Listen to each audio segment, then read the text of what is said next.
I just enjoy seeing him bring the ball back. He's one of those tough carries.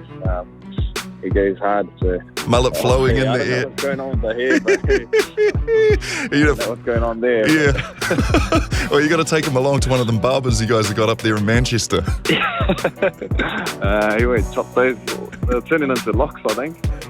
I think playing them early on in the tournament is actually a bonus for us. It also gets us into the tournament really well and puts us in good stead to be able to get a big team like Australia out of the way. Win, lose or draw is crucial. On behalf of the Northern region, mate, you're welcome.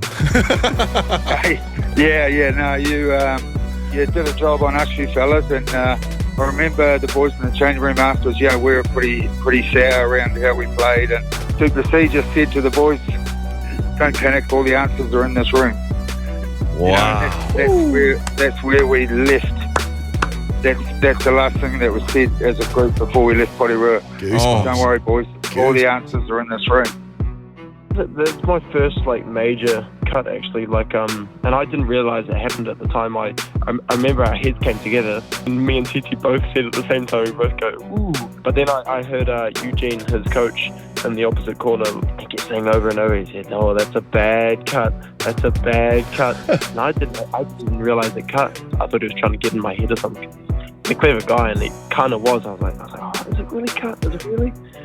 10, 15 seconds later, then I started feeling it run down my face, and I was like, "Oh, geez, okay, yeah, I better try up the ante because I really didn't want to take any more punishment on that." I think the batting allowed the bowlers to put in a good performance. The bowlers could walk out there with confidence that they didn't have the weight of the world on their shoulders, and that's often when you perform at your best.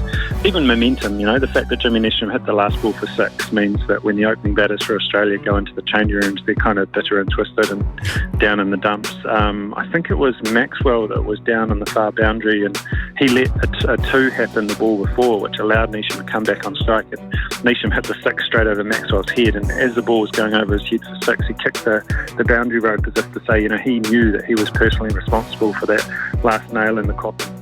I think my favourite thing to kind of start off with if I'm trying to improve my betting is really just to start keeping track of all the bets and not just looking on the account where you're betting. Have a look at them, and maybe after a few weeks you have a look and you start to get an idea I'm really good at picking rugby, but I'm not very good at picking cricket. Maybe I should do less cricket and do more rugby.